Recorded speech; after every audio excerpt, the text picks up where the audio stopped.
بسم اللہ الرحمن الرحیم۔ ایک عیسائی بادشاہ کا خلیفہ دوم سے سوال۔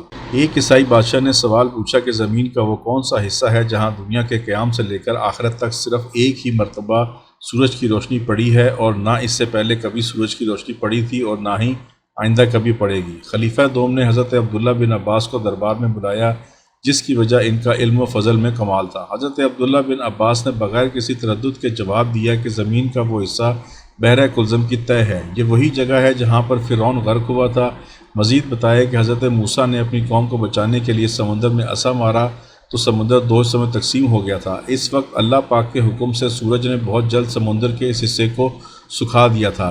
جب حضرت موسیٰ اپنے ماننے والوں سمیت گزر گئے تو موسیٰ نے دوبارہ سمندر میں عصا مارا تو سمندر وہاں سے مل گیا، اور اس وقت صرف اس جگہ سمندر کی تہہ پر سورج کی روشنی پہنچی جہاں سمندر الگ ہوا تھا۔